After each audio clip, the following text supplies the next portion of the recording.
बिस्मिल्लाहिर्रहमानिर्रहीम।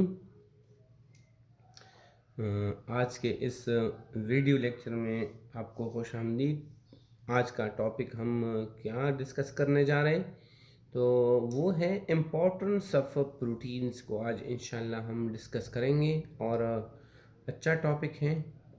तो चलें शुरू कर लेते हैं। हमारे पास क्या है, इम्पोर्टेंस ऑफ प्रोटीन्स। तो याद रखिए, प्रोटीन्स जो हमारे पास हैं क्या है जी, ये मोस्ट सिग्निफिकेंट बायोलॉजिकल कंपाउंड्स हैं। क्या है हमारे पास, याद रखें, जो प्रोटीन्स हैं क्या है, ये मोस्ट सिग्निफिकेंट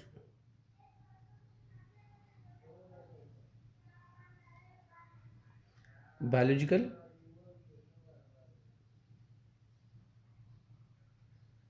ये कंपाउंड्स हैं। ये आपने याद रखना है। और ये सिर्फ मतलब किस में, ऑल लिविंग थिंग्स में कंपाउंड्स तो हैं, लेकिन किस चीज़ में, ऑल लिविंग थिंग्स में। या ये भी याद रखें, कोई ऐसा लिविंग थिंग नहीं है जो हमारे पास इसके बगैर मतलब सर्वाइवल कर सकता है। ऑल लिविंग थिंग्स में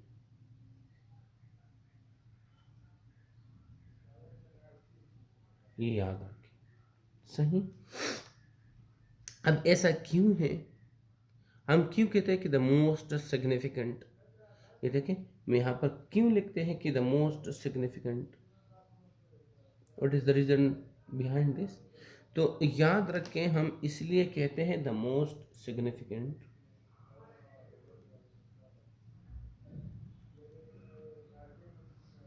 कि ये जो हमारे पास इसके वर्सटाइल फंक्शंस हैं। इनके क्या हैं जी, इनके हमारे पास वर्सटाइल बहुत ज़्यादा फंक्शन है, मुख्तलिफ किस्म के हमारे पास इसके फंक्शन हैं, जिसको हम कहते हैं वर्सटाइल फंक्शंस। ये परफॉर्म करता है वर्सटाइल फंक्शंस। एग्जाम्पल्स के तौर पर हमारे हमारे पास क्या क्या फंक्शंस करता है, वर्सटाइल फंक्शंस हैं, लेकिन कौन से हैं, इसके थोड़े यहाँ पर हम एग्जाम्पल्स पढ़ लेते हैं।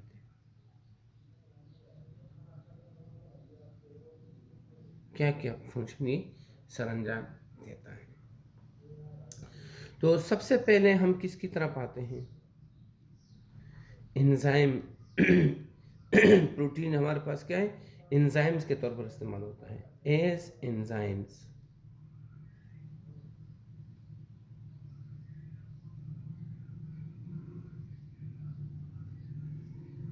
ये हमारे पास फर्स्ट इसका function.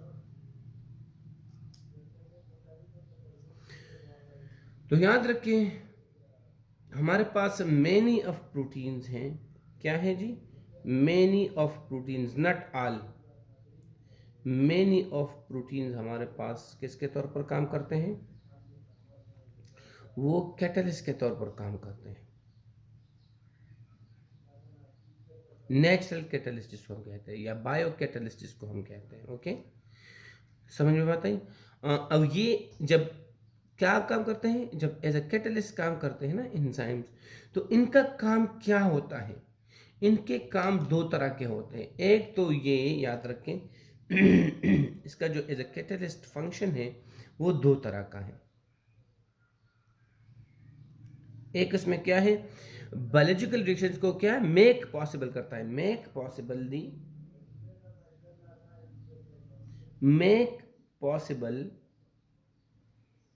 The biological reactions, biological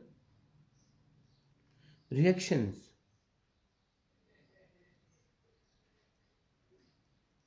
हमारे बॉडी के अंदर जितने भी रिएक्शंस होते हैं वो बिल्कुल उसी तरह है जिस तरह की गाड़ी के इंजन में होते हैं। अब गाड़ी के इंजन में टेम्परेचर हमारे पास कितना होता है, बहुत ज़्यादा होता है, 400 लेकर 500 और 500 उससे भी ऊपर, मतलब 1000 तक चला जाता है। वही रिएक्शन हमारे बॉडी के अंदर, सेल के अंदर, माइटोकॉन्ड्रिया में सिर्फ 37 डिग्री सेल्सियस पे कौन पॉसिबल बनाता है, ये हमारे पास एंजाइम्स पॉसिबल बनाते हैं। समझ में बात आई। एक तो क्या करते हैं, make possible the biological reactions, एक तो ये। दूसरा, increase the rate of reactions हमारे पास करते हैं। क्या करते हैं दूसरा काम? दूसरा काम करते हैं इंक्रीज दियर रेट। पहले पॉसिबल बनाते बायोलॉजिकल रिएक्शंस को, फिर इंक्रीज दियर रेट, कितना बढ़ा देते हैं? To required extent, to required extent तक, सही, ज्यादा कम नहीं, जो बॉडी का। तो सबसे पहले बायोलॉजिकल रिएक्शंस को पॉसिबल बनाना, फिर उसके बाद उसका स्पीड इतना तेज करना कि जो बॉडी के रिक्वायरमेंट के बिल्कुल मुताबिक हो। तो ये हमारे पास जो नेचुरल कैटलिस्ट हैं, जिसको हम कहते हैं कैटलिस्ट, हम इसको नेचुरल कैटलिस्ट कहते हैं। नेचुरली ये पैदा हुआ है यहाँ पर। समझ में बात आई? दूसरे फंक्शंस की तरफ हम जाते हैं, और दूसरा फंक्शन हमारे पास क्या है जी? वो हमारे पास है न्यूक्लियोप्रोटीन्स। उसके हमारे पास फंक्शंस है। न्यूक्लियोप्रोटीन्स,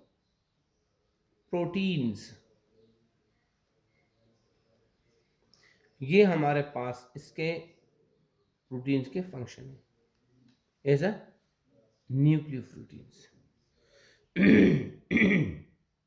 तो याद रखें, हमारे पास जितने भी न्यूक्लियोप्रोटीन्स हैं, आपको पता होगा इसका फंक्शन क्या है। न्यूक्लियोप्रोटीन्स का फंक्शन है कैरी करना। क्या चीज कैरी करना?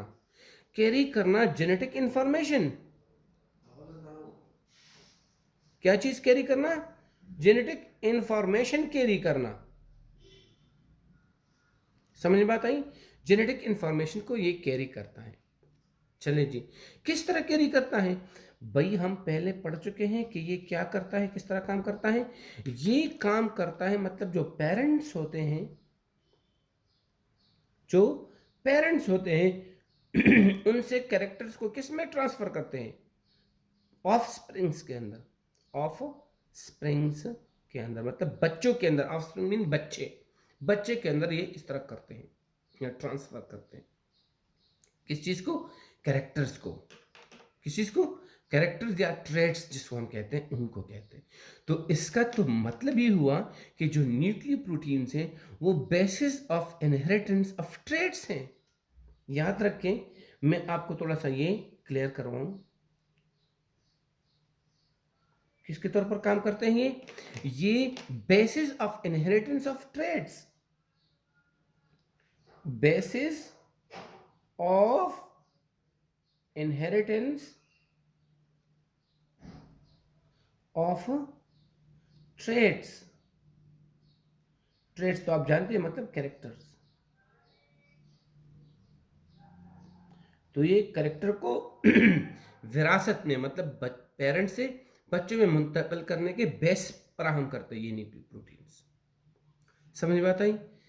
ये हमारे पास इसका फंक्शन है। आगे चलते हैं और इसके मजीद फंक्शंस पढ़ते हैं। तो इसके अलावा हमारे पास कौन सा फंक्शन है? थर्ड नंबर पे हमारे पास है हार्मोन्स। एज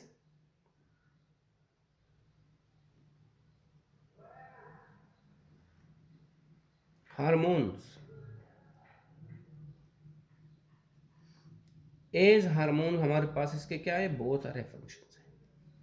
और याद रखें, एंजाइम और हार्मोन में फ़र्क होता है। ये ऑन द स्पॉट काम करता है, मतलब डाइजेशन वगैरह जो भी हो, ये भी प्रोटीशियस होते हैं, प्रोटीन नेचर होते हैं, ऑन द स्पॉट काम करते हैं। हार्मोन्स लॉन्ग टर्म काम करते हैं। लेकिन मतलब इंसान का कद है, वो पिट्यूटरी ग्लैंड जो हार्मोन रिलीज करते हैं, पिट्यूटरी हार्मोन, तो वो इंसान का कद डिसाइड करता है। तो वो सारी जिंदगी के लिए करता है। तो ये क्या करते हैं? ये लॉन्ग टर्म हमारे पास चीज़ों को डिसाइड करते हैं। मैं आपको बताता चलूँ ये क्या है।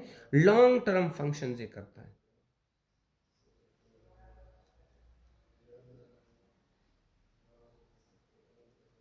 क्या करता है जी? लॉन्ग टर्म फंक्शन ये करता है। क्या क्या फंक्शन ये करते हैं, इस पे भी थोड़ी बात हो सकती है। सही, मेन फंक्शन जो हमारे पास ये करता है, तो ये मैं थोड़ा सा आपको बताता चलूँ आगे। ये जो फंक्शन हमारे पास करता है, इसमें सबसे पहले regulate the growth of body, regulation of growth, regulation of growth ये करता है। हमने बात की ना, कद वगैरह को डिसाइड करता है, तो ये बाकी जो फीलिंग्स कंट्रोल है वो ये करता है। फीलिंग्स कंट्रोल मतलब कि गम, गुस्सा, हाँ, परेशानी, डर या खुशी, इन चीज़ों को ये कंट्रोल करता है। इनके अलावा हमारे पास बहुत सारे दूसरे फिजियोलॉजिकल फंक्शंस है जो ये करता है। ओके, कंट्रोल, कंट्रोल क्या करते हैं?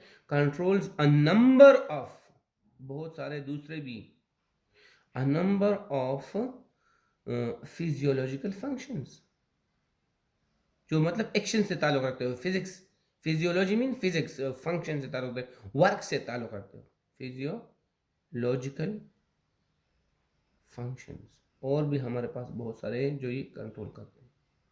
सही, इंसान का मतलब ब्रेन कंट्रोल या इस तरह बहुत सारी चीज़ें हैं जो ये डिसाइड करता है, ये कंट्रोल करता है।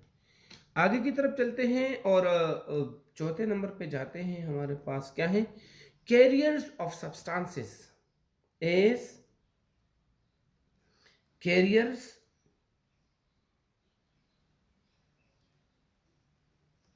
Of substances.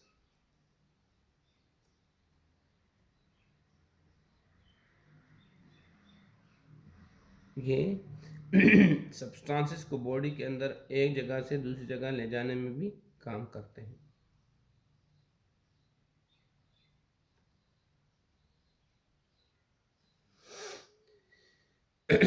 तो किस चीज़ में इसकी मिसालें अगर हम ले लें तो हमारे पास दो ऐसी चीज़ें हैं जो ज़्यादातर ये काम करते हैं। एक हमारे पास अगर इनमें हम बात करें तो सबसे पहले तो हमारे पास है हेमोग्लोबिन।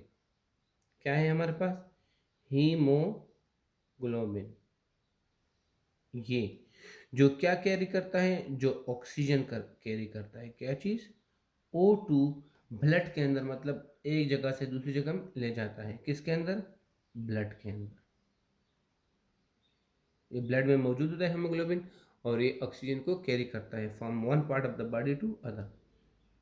दूसरा हमारे पास जो है वो हमारे पास है, हाँ, सीरो सीरोप्लाज्मिन, सीरोप्लाज्मिन। ये क्या कैरी करता है? ये कॉपर कैरी करता है। कॉपर किसके अंदर? ब्लड प्लाज्मा के अंदर ये भी काम करता है, ब्लड प्लाज्मा के अंदर। ये देखिए, सही। अब आपको पता है हीमोग्लोबिन एक प्रोटीन है, इस तरह सेरो सेरोप्लाज्मिन एक प्रोटीन है। अब आप कहेंगे कि सर इसको हेमोग्लोबिन क्यों कहते हैं? तो आप याद रखें, हेमो का मतलब क्या है जी, मैं आपको समझाता हूँ। हेमो किसको कहते हैं? HEAMO। हेमो आयरन को कहते हैं। किस चीज़ को कहते हैं? आयरन को कहते हैं। चूंकि इसमें आयरन होता है लिहाजा इसको हेमोग्लोबिन कहते हैं। ग्लोबिन इसका अपना नाम है। सेरो सेरुलोप्लाज्मिन का क्या काम है? कॉपर को ले जाता है। तो इसका ये नाम किसके साथ जुड़ा हुआ है? वो कॉपर के साथ जुड़ा हुआ है। तो ये हमारे पास ये है।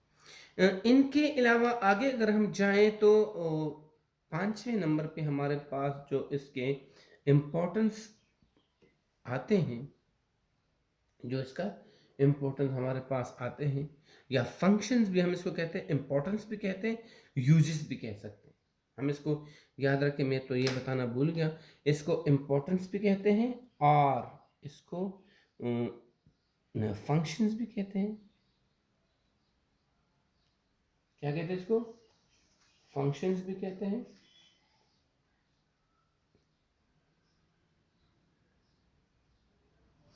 और इसको यूजेस भी कहते हैं। तो ये आपको थोड़ा सा ना पता हो। देखिए, इम्पोर्टेंस,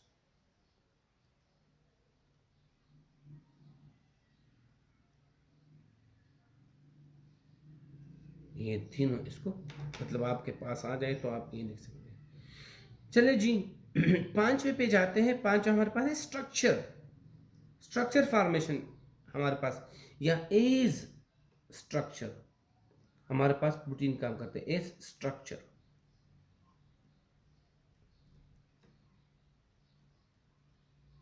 मुख्तलिफ ऐसे टिश्यूज़ हैं, मुख्तलिफ हमारे पास ऐसे ऑर्गन्स हैं जिसमें ये एज अ स्ट्रक्चर काम करता है, जिस तरह हमारे बाल है, हमारे नाखून है, इस तरह स्ट्रक्चर ऑफ टिश्यूज़ बनाने में ये काम करता है। क्या चीज़? स्ट्रक्चर का मतलब है structure of tissue, structure of tissues ये बनाता है। अब इनकी अगर हम आगे एग्जाम्पल्स को थोड़ा सा पढ़ें तो हमारे पास हमें पता चल जाता है कि इनमें क्या क्या शामिल है। तो सबसे पहले जी इनमें शामिल है तो कोलेजन है। कोलेजन ये क्या करता है? ये बोन्स बनाता है, बोन्स में ये होता है ये प्रोटीन। दूसरा हमारे पास है इलास्टिन, इलास्टिन, और ये क्या बनाता है? ये स्किन बनाता है। देखिए एक टिश्यू है ना, इस तरह हमारे पास और क्या है? हमारे पास है केराटिन। केराटिन हमारे पास ऐसा प्रोटीन है जो क्या बनाता है? नेल्स एंड हेयर बनाता है, बाल और नाखून बनाता है। ये देखिए ये सारे टिश्यूज हैं, क्लियर? तो इसको ये बनाता है। छठे पे हम जाते हैं और छठा हमारे पास है immune system. As immune system, as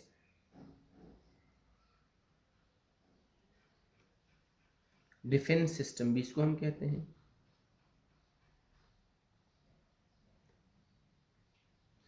तो याद रखें हमारे बॉडी के अंदर जब कोई दुश्मन इंटर होता है ना, जर्म्स वगैरह इंटर होते हैं, तो इनके खिलाफ कौन काम करता है? White blood cells.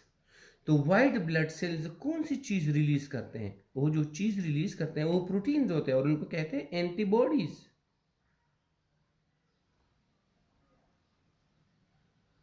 एंटीबॉडीज ये रिलीज करते हैं, ओके। और यही एंटीबॉडीज हमारे पास होते हैं, क्या होते हैं? यही एंटीबॉडीज हमारे पास होते हैं जो क्या करते हैं? To fight